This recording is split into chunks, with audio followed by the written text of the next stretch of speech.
to the wonderful Wisconsin State Fair. We're coming to you from the south wing of the exhibit hall, and this is the West Allis Community Programmers. We are from Jones Intercable, and we have been funded by the Community Communications Corporation. That's quite a mouthful. We usually call it the CCC, who funded this for $9,000. We are all volunteers, none paid, and we do this regularly at many other programs at Jones Intercable throughout the year. We encourage people to participate in programming, and we hope that you enjoy what we're going to show you today. We have had a great day here at the fair because it's Agricultural Day, and an emphasis has been placed upon the youth participation at the fair and in agriculture. And so we're going to go to a tape now showing some of the things we did specifically with the Future Farmers of America, plus we took a great tour of the chicken and rabbit barn.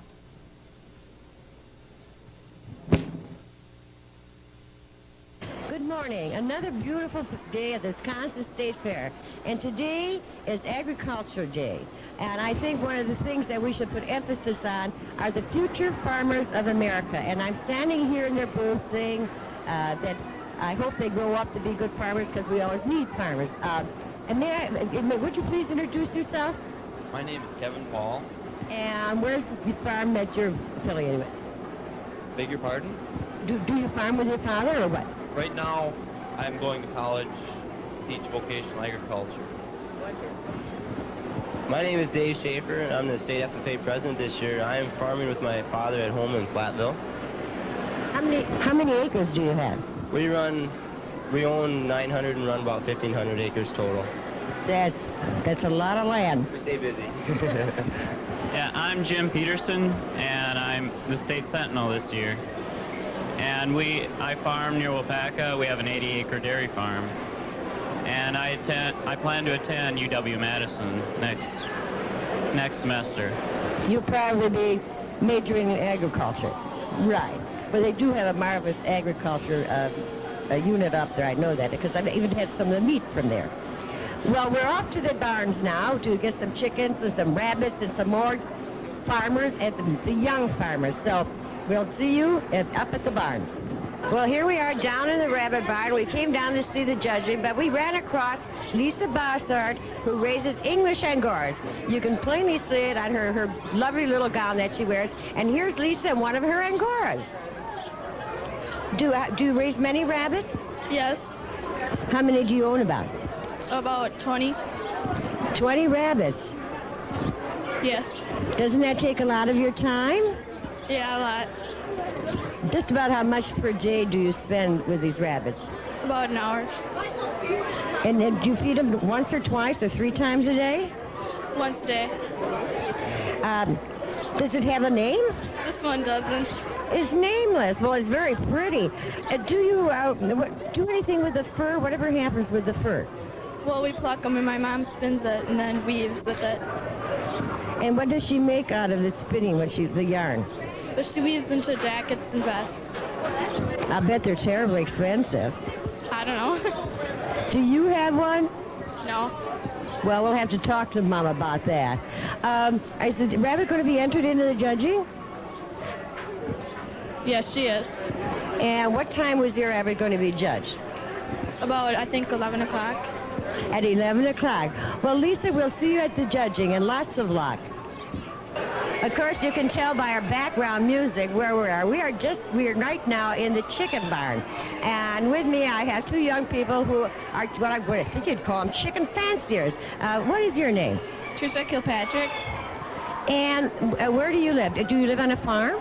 Yeah, I live in North Lake by Harlan. What kind of chicken is that? It's a speckled Sussex. It's a speckled Sussex. I think we're just showing the rearing. Could you show the front end? How old is the chicken? It's 1 year, almost. It's not even a year old yet. Are you entering into the judging? Yeah. Well, when is the judging? It's, I don't know. Today? Yeah. Well, I wish you lots of luck. And why are you always showing the back of the chicken? Well, actually, we're holding the chicken the proper way to hold a bird. We have one hand underneath, and we are holding our fingers around the legs. And when the bird faces you, then it doesn't get too wild and try to fly away. But I can turn it around for TV.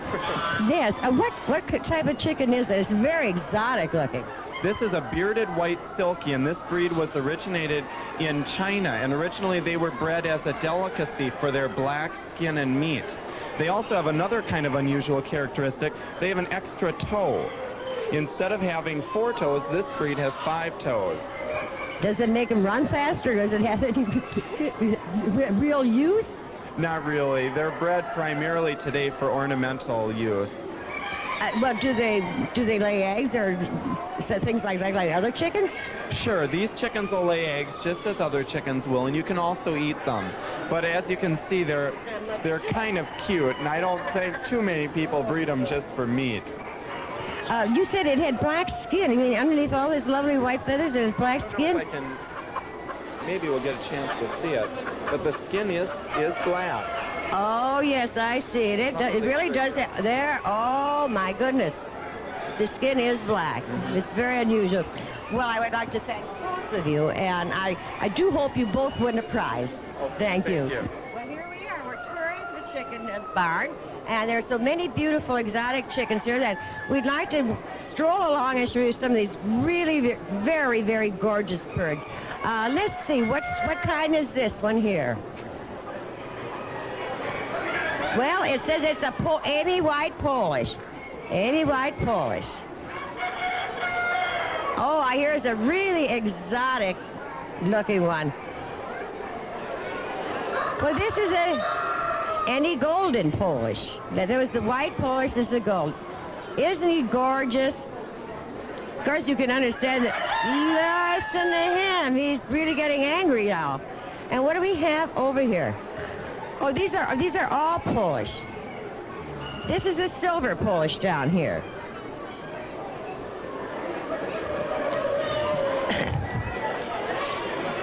We have some birds down here that really look like they have very exotic wigs on. Can we get a shot over here of these ones with the wigs? I'm afraid to touch it. These are white-crested Polish. White-crested, and they really look like they do have a wig on. Now this is kind of a plain-looking one, and it's called any Malay. Has a bit of a turkey look about it. There's a bit of a turkey look about it. I haven't seen any turkeys around. Let's see what we have over on this other side.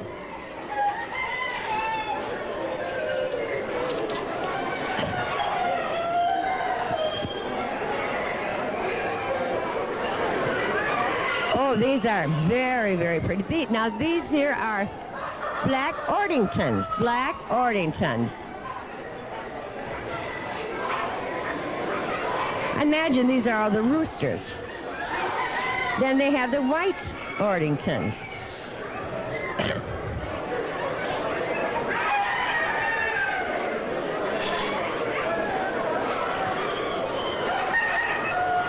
Oh, here's some exotic ones back here.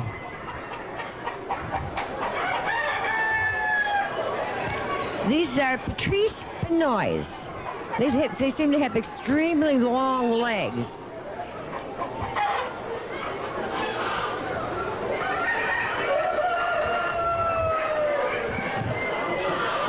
I really can't imagine how many there are in here. It seems like there's hundreds of them, and by the noise, I'm sure you can tell. Well, these aren't labeled, so I can't tell you what they are. This looks like a family. They're called Philip Cloves. Philip Cloves.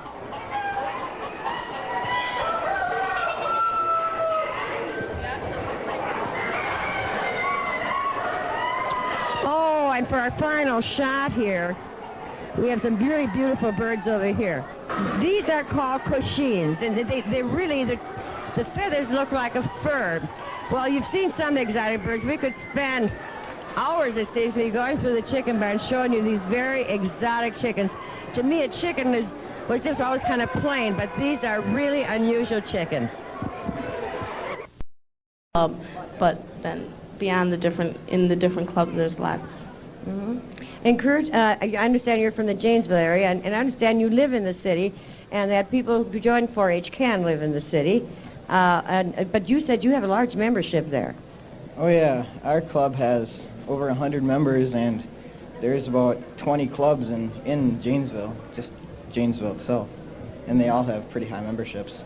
I noticed in your booth you had a slice of 4-H, and I think you were selling pizza one time. But the slice of 4-H is that I think you could take any slice you wanted. Animal sciences, communication arts, cultural arts, health sciences, home and family, mechanical sciences, natural science, plant and soil sciences. Katie, what is your area of interest in 4-H? Well, I have animals, and then I do a lot of home ec type problems. Mm-hmm. I understand, though, you don't live on a farm, but you do have animals. Yeah, I live out in the country, and I have pigs in my backyard. You raise pigs? Yeah. What do you do with them afterward? We butcher them. You eat them? No, I don't. I don't eat. You don't eat pork. And Kurt, what is your area of interest in 4-H? Mechanical science and cultural arts. I like the drama. Yes, I understand that you put on some great shows. And do you compete? Yeah, every fall there's a drama competition, and most clubs do just plays, but this year our club put on a musical, and we got. What musical did you present? It was called. Or you wrote it yourself, huh? No, we buy the scripts from places, stores. Oh, I see. You're down here for a specific reason. I understand that you're a cross-country skier and you're a champion. And what are you doing here down at the fair? At our county fair, we had a demonstration competition, and I did a demonstration on cross-country skiing, and I got the top blue ribbon, so I got to come to the state fair to demonstrate the same demonstration here. It's quite a warm day to demonstrate skiing, isn't it? Yeah, I've never skied in this warmer temperature before. Are you having a good time? Oh yeah, it's great up here. You like it? Well, I'd like to get back to the Future Farmers America, which is such a large, extensive group, and right now with this farm situation being as it is, we're wondering, do you think there is a future for the farmers of America? Without a doubt, I have to say yes, there is a future. One of the problems, I guess you could say, you look at our title, we were formed in 1928, and we were the Future Farmers of America. But today, probably 50% of the students involved in our organization are from urban areas. Our largest FFA chapter is in downtown Philadelphia. It's called Walter Biddle Saw, and it's consisting of over 600 urban students that are involved in a vocational agriculture FFA program. On August 16th, Chicago is opening up a new high school. It's called the Chicago School of Agricultural Sciences, and this past year they had opening for 150 students, and they had over 1,000 applications from the city itself. But that really is amazing to think that in the heart of Chicago, that agriculture is being studied. What do the students plan to do with this knowledge? Agriculture has changed over the past 50 years. We've seen a lot of changes occur. But in the next 50 years, with the genetics that have come about, the technology and the computerization, the future, the potential of the agricultural sector in the United States is just phenomenal of what it can do. We've applied computers. We use one on our home farm at Platteville. It's just the technology that is there, the genetic breeding, the embryo transfers that they are doing with dairy cattle today. The future in agriculture is definitely bright. It's going to be there. Well, then your farm up in Platteville is a dairy farm, is that it? No. I'm getting my genes mixed. I'm from the dairy state, but I don't live on a dairy farm. I come from a beef and hog and grain farm consisting of corn and soybeans. We used to milk about 10 years ago, and my father quit milking when we moved to our present farm.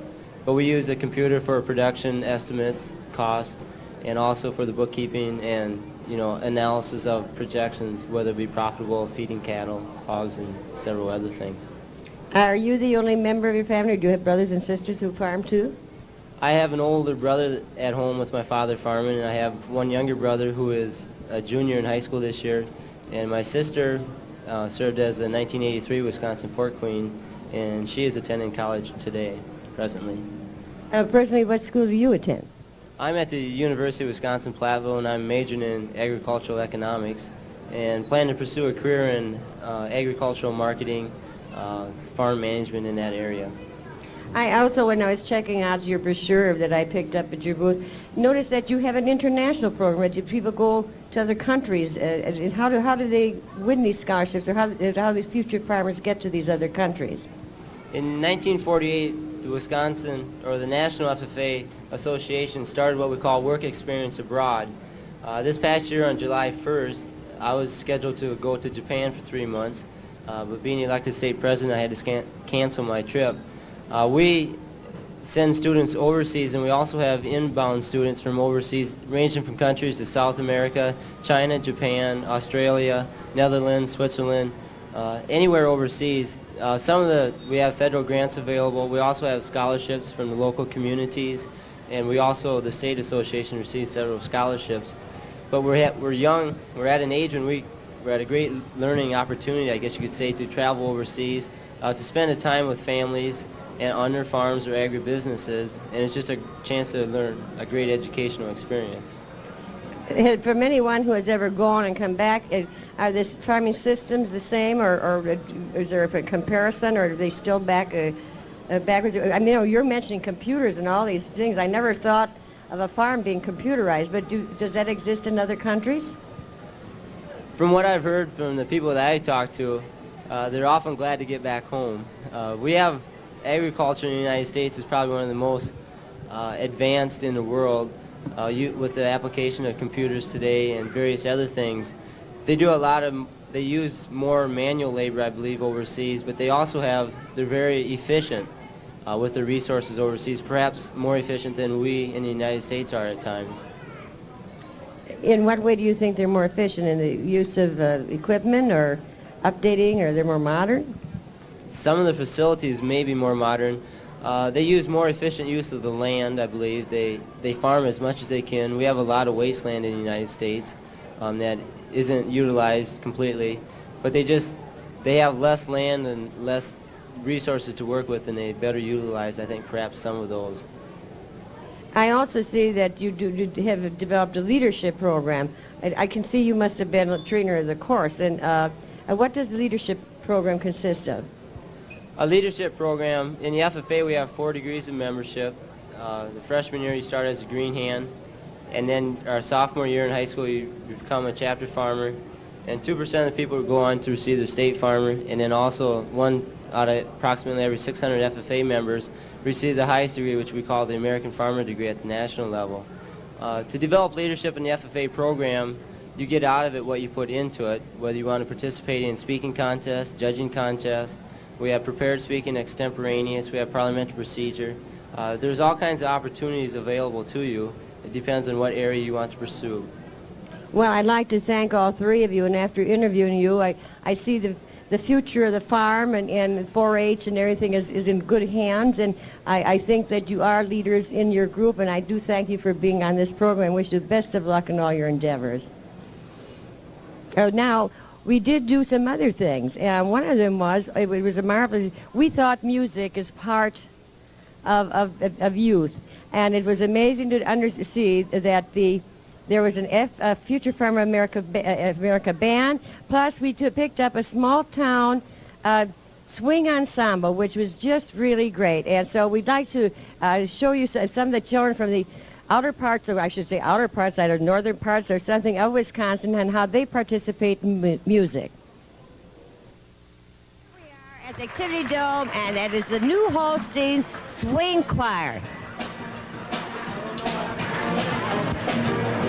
As you can see, we're putting a lot of emphasis on the young people of Wisconsin who grew up in the small towns and on the farms. And this group is from New Holstein, Wisconsin.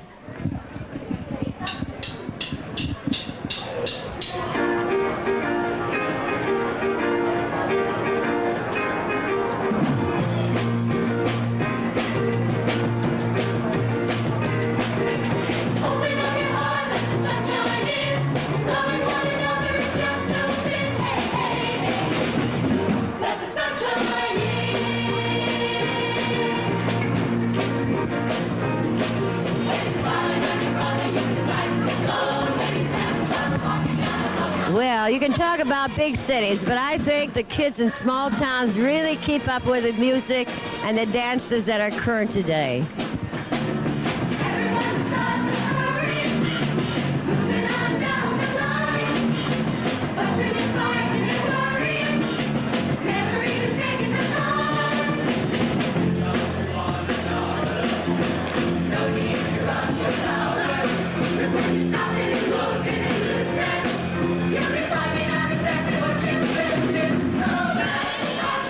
The audience here is really enjoying this group. The Activity Dome is never empty. It never lacks for an audience because so many exciting musical events occur here.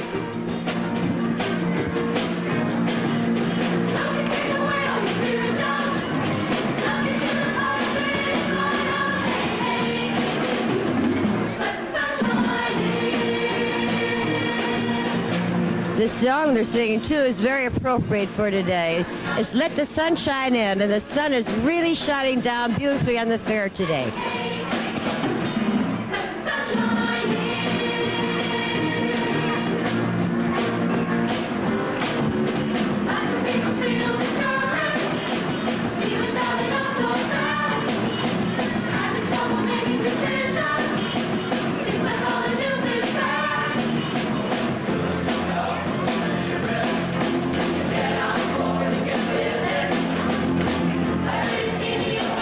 I don't know if you noticed, but they do have practically a full band. They have 5 people as background music.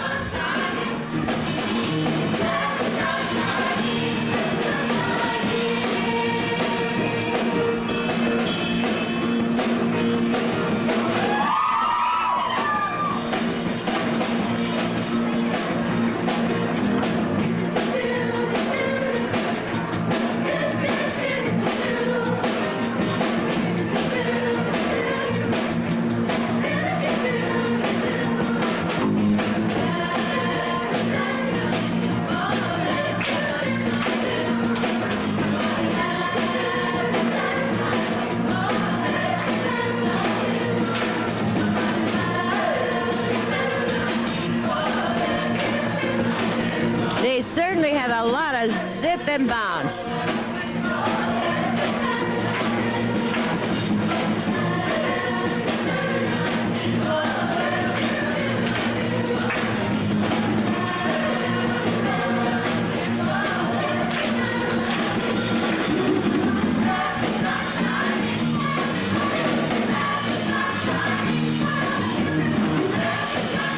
Well, it looks like they're working up to the grand finale.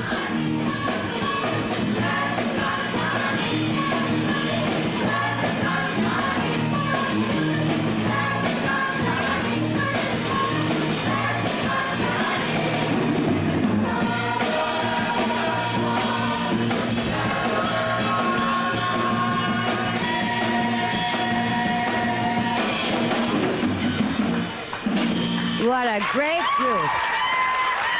The crowd just loves them. The New Holstein Swing Ensemble.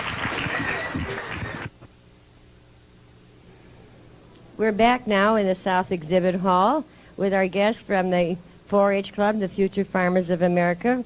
While we were watching that tape segment, I had a very interesting talk with Dave here, who just became the newly elected president of the state of Wisconsin, and he really governs over 17,000 youngsters. Dave, what's the last few weeks been like? Very busy.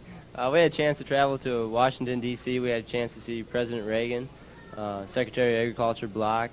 Last week we spent in Manhattan, Kansas. It's an excellent experience, I guess you'd say, serving as president of the Wisconsin Association. Very busy, but enjoyable. Do you have to touch bases with all the various groups around the state? We work with the other vocational student organizations. We had a training workshop right after we were elected with FHA Hero, VICA, DECA, FBLA. We all came together, all the state association, the leaders, the presidents, and officers, and we had a workshop. And we also set some time aside for our state officers. We have 10 other state officers besides myself, where we set the goals and our program of work for the year to come. Could you take a guess at the membership throughout the United States of the Future Farmers? throughout the United States, we have 430,000 members approximately right now today with us. Well, that's really wonderful. We're coming about down to the end of our program, and I thought it very fitting to close the program with the Future Farmers America Band. And I think the interview we have with the band leaders is very interesting. I had no idea that the Future Farmers America had such a large membership, or that the 4-H group was so extensive and was functioning in cities, which I find quite unusual because you always associate 4-H with the country. But I'd like to take you now to the amphitheater, and this is the Future Farmers of America Band. Here we are at the amphitheater, about to listen to the FFA Band. A very interesting background is I'd like you to introduce you to their director, Gary Albert. Gary, where do you come from? Rice Lake, Wisconsin. And where do all these youngsters come from? The young people are from all over the state of Wisconsin, and they represent FFA chapters and also band students in their schools, so they're from all over the state. How are they chosen? They're chosen by audition. Each January, kids submit tapes, and I pick approximately the top 75 to participate. How many times do they rehearse? They rehearse 3 days in Green Lake, Wisconsin at the state FFA convention, and then again down here for 4 days to perform at the state fair. So essentially 7 days a year. So they really have very time to get acquainted. What do you do in between the state fairs, I should say? I'm quite busy myself. I'm a high school band director, and we have a real active high school band, and so that keeps me busy during the year. Now, are all these youngsters, they must belong to some unit of the FFA, is that right? Yes, they each belong to an FFA chapter. That's a requirement, and they're also band students in their local high schools, or they can be in up till age 21. So for instance, if somebody graduates and would like to play for 3 more years, they can still be members of their chapter, their FFA chapter, and participate in this band. And of course, you choose the music for the fair. Yes, I do. Yeah, which is kind of difficult sometimes because you don't exactly know what you're going to have until you get here. So. Well, we're just going to sit back and enjoy and see if you pick the right music. Thank you, Gary. Thank you.